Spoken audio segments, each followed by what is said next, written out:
তুই বাজান, ও বাবা দাঁড়াও দাঁড়াও, বাবা তুমি আমার খোকারে দেখছো?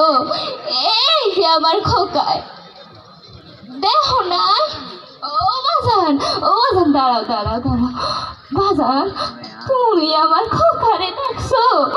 এই যে আমার খোকা, দেখো নাই?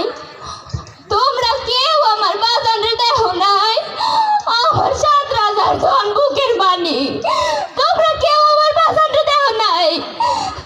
জানো বাজান, আমিও ছোটবেলায় আমার বাজানের নাম রাখছিলাম শখ কইরা শফিউর রহমান, আদর কইরা বলাইতাম খোকা কইয়া। আমার খোকায় এই দেশটারে বড়ই ভালো পাইতো। জানো বাজান, আমার খোকায় 5 ক্লাসে বৃত্তি পাইছে, 10 ক্লাসেও বৃত্তি পাইছে, বড় কলেজে উঠে স্কলারশিপ পাইছে। জানো বাজান, আমার তো জামাই নাই, আমার বাজারে মাসের মাঠে ঘাটে চাষ কইরা পড়ালেখার খরচ জোগাইতো। কিন্তু ওই যে কোঠা আন্দোলন, ওই সময় চাইরো থেকে ছাত্রগো রক্ত পুলিশেরা ছাত্রগো গুলি কইরা মাইরা লাই। ওই সময় আমার খোকায় ঘরে বইয়ে থাকতে পারে নাই। আমার খোকায় আমার কইলো কি জানো? আমার খোকায় আমার এই কইলো, মা গো তুই আমার লাগা দোয়া করিস, আমার ভাই বোন কই পুলিশেরা গুলি কইরা মারাইয়া লাইতেছে।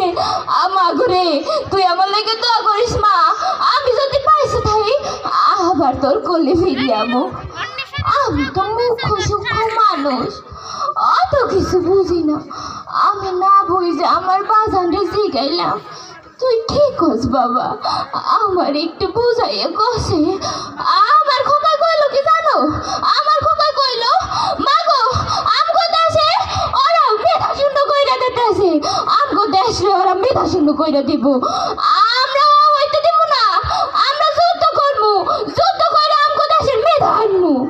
আমি তো বাজানরে খুশি হয়ে কইলাম,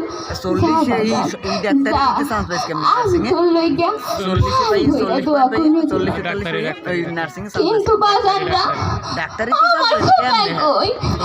আমার খোকা তো আমার বুকে ভিড়াইলো না, আমার তো আমার কোলে ভিড়াইলো না। আমার খোকায় কই?